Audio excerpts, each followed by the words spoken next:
Jadi kalau kita lihat sekarang sidangnya Nikita Mirzani, apalagi saksinya Doktif, itu semua jelas terurai bahwa ini tidak ada yang memang didasari satunya pemerasan yang dilakukan oleh Nikita Mirzani sesuai LP ataupun dakwaan, apalagi sampai di persidangan.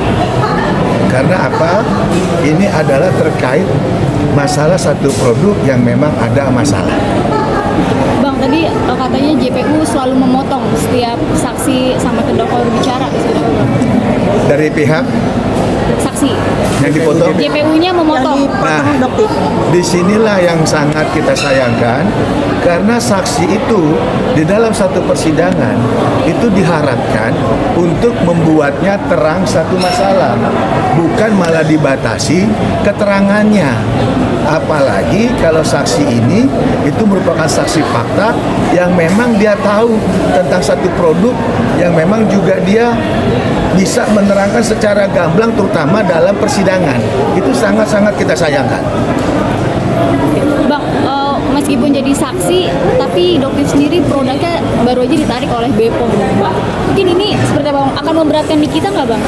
Jadi kalau terkait produknya saksi tersebut, itu kan tidak berhubungan dengan kasus yang dilaporkan oleh Dr. Gledis ya, Reza Gledis ya. Jadi dari inti saksi yang dihadirkan pada hari ini, jelas kenapa sangat membuka terang dari suatu masalah, karena ini merupakan bagian yang memang di awal kan mereka menjadi dipanggil saksi di Polda Metro dulunya. Nah sekarang kita bisa dengar seperti ini, malah kalau kita kaitkan dengan dakwaan ataupun apalagi LP yang pertama dari Polda Metro dengan fakta persidangan hari ini, itu jauh. Itu yang kita sangat sayangkan, sehingga habis energi kita terkait sidang hari model seperti ini. Apalagi jelas indikasinya bahwa ini bukan terkait masalah adanya dugaan perbuatan pidana yang dilakukan Nikita. Ini hanya semata-mata persaingan bisnis, ketakutan bisnis daripada dunia skincare kepada orang yang bernama Nikita Mirzani. Itu aja. Bang, ini kan kalau bisa dilihat perjalanan dari sidang ini kan lumayan cukup menegangkan ya Bang. Melihat juga dari kemarin seperti kita ngamuk gitu. Mungkin ini nggak sih Bang, kalau Abang sebagai praktisi hukum itu bisa memberatkan nggak sih? Memberatkan siapa nih? Nikita. Apanya? Dalam dakwaan gitu, atau mungkin dalam... Kalau dakwaan kan sudah jelas. Ini dakwaan yang dipakai jaksa itu adalah dakwaan yang memang dikeluarkan dari pihak kepolisian. Kan kepanjangan tuh dari pihak polisi kepada pihak jaksa. Jaksa sekarang mendakwa daripada Nikita sebagai terdakwa. Jadi kalau masalah berat, ya otomatis harusnya kan dari awal kasus ini tidak sampai naik di persidangan. Tidak sampai gitu. Oke. Tapi untuk perilaku Nikita di persidangan sendiri bisa memberatkan nggak, Bang? Kalau perilaku sekarang kita bicara seorang terdakwa yang sekian bulan itu di dalam tahanan, yang dia merasa tidak pernah ikut campur dalam perkara Dr. Gledis. Bagaimana coba? Itu hal yang wajar, hal yang manusiawi. Ya, kayak siapapun manusia yang dituduh dilakukan pidana ataupun dibilang melakukan suatu perbuatan melawan hukum, padahal dia tidak melakukan. Coba bayangkan. Bang, ada unsur sendiri sih Bang, ini kan tadi Abang bilang juga nih bahwa persaingan bisnis Ya. kita sendiri itu menjadi kambing hitam dari ini. Makanya tadi saya bilang ini kan ada siklus yang namanya suatu bisnis skincare. Nah, dengan adanya review-review yang dikeluarkan oleh Nikita Mirzani, ini kan jelas membuat tidak nyaman dunia skincare yang sedang digeluti sama orang-orang yang memang tidak suka reviewnya Nikita Mirzani. Bang, soal rekaman suara yang dimiliki Nikita Mirzani seperti apa menurut Abang? Nah, rekaman itu sendiri harusnya patut didengarkan. ya patut didengarkan. Nah, mungkin nanti pada saat sidang pembuktian, ya itu mudah-mudahan hakim juga harus menyerahkan, harus mengizinkan kalau memang agendanya terkait pembuktian ataupun saksi ada charge ataupun saksi yang meringankan dari pihak terdakwa. Nggak boleh dibatasi. Ini kita bicara hukum acara.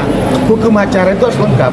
Berarti kalau dari pandangan abang sebagai praktisi hukum, ini kasusnya Nikita itu sebenarnya memang tidak perlu disidangkan gitu ya Bang? Sebetulnya tidak sampai ke persidangan karena apa? Dari awal pun sudah cacat. LP 368 detik-detik mau masuk ke dakwaan, mau dibikin P21 dirubah jadi 369. 369 kita lihat sekarang dakwaannya itu tidak ada namanya pemerasan. Yang ada adalah pencemaran. Yang ada adalah baper. Kan kita sudah dengar saksinya kemarin, saksi korban siapa? Reza. Kan dia udah cerita bahwa dia tidak personal apple to apple kepada Nikita Mirzani. Yang ada adalah dia dengan Oki, dengan siapa lagi? Mail baru ke Nikita. Ini apa istilahnya? Bagaikan langit dan bumi, jauh banget sebenarnya. Ya kita bahkan bukan orang tolol ya, kita bukan orang bodoh. Melihat persidangan seperti ini penuh intrik, penuh rekayasa, penuh segala macam, kita duga, kita mohon agar hal-hal yang gini nggak patutlah kita pertontonkan. Oke Bang, terkait Fitri Sambuteru, mungkin Abang kemarin kan sempat sudah bersuara di Instagram Abang ya kan, terhadap Fitri Sambuteru. Mungkin Abang bisa jelasin sedikit nggak sih Bang? Kalau terkait Fitri Sambuteru, itu kan resmi saya sebagai kuasa hukum dari Nikita Mirzani. Nah, laporan itu kan sudah dari bulan Februari. Sampai saat ini kan tidak ada follow up sama sekali. Apalagi kemarin kita sudah clear apa yang kita bicarakan 2 kali panggilan mangkir. Kalau kita nggak bicara seperti itu kepada azalak ramai atau masyarakat, mungkin Polres Jakarta Selatan ada ayam. Ya, Polres Jakarta Selatan diem-diem aja, nggak ada speak up. Justru kita buka bahwa, hey polisi, ini ada loh warga negara yang bernama Nikita Mirzani melaporkan seseorang yang sudah menghina diri dia terkait dikatakan dituduh mempunyai penyakit yang membahayakan, gitu loh. Ada yang bisa. Bisa didorong kejedak pintu. Jadi dituduh memiliki atau mengidap penyakit yang membahayakan, penyakit 3 huruf. Nah, kenapa didiemin berbulan-bulan? Kalau memang dia dipanggil 2 kali ataupun 2 kali dipanggil ternyata mangkir, polisi berhak melakukan satu gelar menaikkan status. Ya, dari tadinya hanya undangan menjadi berbentuk panggilan dan dimulainya pro justia. Nanti kalau memang sudah dipanggil secara resmi bukan lagi undangan, klarifikasi, ada di situ upaya paksa. Kalau hari ini kan masih undangan.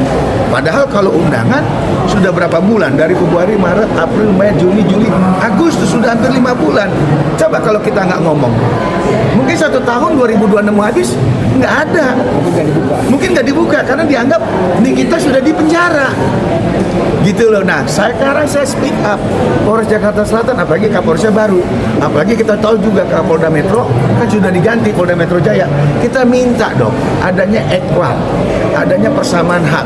Nikita sudah melaporkan, barang buktinya jelas dan itu tuduhannya jelas bahwa Nikita dibilang mengidap penyakit 3 huruf. Sementara Nikita sendiri tidak ada penyakit tersebut. Oke, Gitu. Bang. Mungkin dari pihak Fitri juga sempat mengatakan kalau surat itu baru ada panggilan 1 kali yang datang. Kita tidak mau berpolemik, itu adalah domainnya polisi. Yang jelas polisi sudah menyatakan kepada saya 2 kali. Masalah Fitri mau ngomong 1 kali, 2 kali itu urusan dia.